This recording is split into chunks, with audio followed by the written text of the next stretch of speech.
Bismillahirrahmanirrahim. Assalamualaikum warahmatullahi wabarakatuh. Perkenalkan, nama saya Amelia Citra Sitorus dengan NIM 12202400040 dari Program Studi Komunikasi Penyiaran Islam semester 4. Pada kesempatan kali ini, saya akan mempresentasikan jawaban ujian akhir semester mata kuliah Epistemologi Doa yang diampu oleh Bapak Taufik Hidayat M.Sos. Kemudian, presentasi ini akan membahas 5 pokok bahasan seputar epistemologi doa dalam perspektif Islam. Sebelum memasuki pembahasan, berikut 5 pokok bahasan yang akan saya sampaikan. Yang pertama ada definisi epistemologi doa dan ruang lingkupnya. Kemudian yang kedua ada urgensi doa, macam-macam teks doa, dan prosedur berdoa. Yang ketiga ada perbedaan mukjizat, karomah, maunah, dan isti'anah. Kemudian yang keempat ada perbedaan ilmu hikmah dan kahanah. Dan yang terakhir, yang kelima, ada aspek-aspek dalam analisis literatur tentang doa. Mari kita mulai dari pokok pembahasan yang pertama. Pokok pembahasan pertama ini adalah definisi epistemologi doa dan ruang lingkupnya. Epistemologi doa adalah cabang studi yang mengkaji secara kritis filosofis tentang bagaimana pengetahuan mengenai doa itu diperoleh, dibangun, dan divalidasi. Kajian ini mencakup sumber-sumber doa seperti Al-Quran, hadis, dan ijtihad ulama. Metode memahami kebenaran doa serta batas rasional dan spiritual dalam memandang doa sebagai bentuk komunikasi antara hamba dan Tuhan. Adapun ruang lingkupnya meliputi 6 hal: sumber pengetahuan doa yang berasal dari wahyu, akal, dan pemahaman spiritual, hakikat atau ontologi doa itu sendiri, justifikasi doa yaitu mengapa doa bisa dikabulkan atau tidak, hubungan doa dengan qada dan qadar, kemudian klasifikasi doa antara yang masnun dan yang tidak masnun, serta kajian lintas disiplin ilmu seperti teologi, psikologi, dan sosiologi. Kemudian masuk ke pembahasan yang kedua. Saya akan membahas urgensi doa dan macam-macam teks doa. Doa memiliki urgensi yang sangat besar dalam kehidupan seorang muslim. Doa adalah inti dari ibadah. Sebagaimana disebutkan dalam hadis riwayat Abu Daud dan Tirmizi bahwa doa itu adalah ibadah.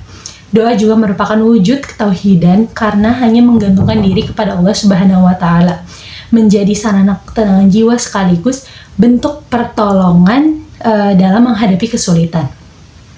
Dari segi teksnya, doa terbagi menjadi 3 macam. Pertama, doa Qur'ani, yaitu doa yang termaktub langsung dalam Al-Quran. Misalnya doa Nabi Ibrahim dan Nabi Musa. Kedua, doa nabawi atau masnun, yaitu doa yang diajarkan langsung oleh Rasulullah SAW, seperti doa makan atau doa safar. Yang ketiga, doa ijtihad atau ghairul masnun, yaitu doa dengan bahasa dan redaksi diri sendiri, yang diperbolehkan selama tidak melanggar syariat. Selanjutnya masih ada pokok bahasan yang kedua. Saya akan menjelaskan prosedur atau adab dalam berdoa. Ada 8 adab yang perlu diperhatikan. Yang pertama, diawali dengan pujian kepada Allah dan sholawat. Kemudian, yang kedua, menghadap kiblat dan mengangkat tangan. Ketiga, yakni berhusnuzon bahwa doa akan dikabulkan. Kemudian yang keempat, ada merendahkan diri atau tadarru'. Kemudian yang kelima, memilih waktu-waktu mustajab seperti sepertiga malam terakhir, antara azan dan iqamah, atau saat sujud. Kemudian yang keenam, menjaga makanan dan rezeki yang halal. Kemudian yang ketujuh, menghindari doa buruk dan memutus silaturahmi. Dan yang terakhir, yang kedelapan, tidak tergesa-gesa mengharapkan dikabulkan, lalu ditutup dengan hamdalah. Pokok bahasan yang ketiga adalah membahas 4 istilah penting, yaitu mukjizat, karomah, maunah, dan isti'anah. Mukjizat adalah kejadian luar biasa atau khariqil iddah yang diberikan Allah khusus kepada Nabi dan Rasul sebagai bukti kenabian dan tidak bisa ditiru oleh manusia biasa. Contohnya tongkat Nabi Musa dan Al-Quran bagi Nabi Muhammad SAW. Kemudian karomah adalah kejadian luar biasa yang diberikan Allah kepada wali atau orang soleh sebagai kemuliaan, namun bukan untuk membuktikan kenabian. Kemudian ada maunah, adalah pertolongan luar biasa dari Allah Subhanahu wa Ta'ala kepada mukmin biasa pada saat darurat dan sifatnya umum. Biasanya dialami siapa saja yang beriman. Sedangkan isti'anah, sikap memohon pertolongan hanya kepada Allah dalam segala urusan. Sebagaimana disebutkan dalam Quran Surat Al-Fatihah, wa iyyaka nasta'in.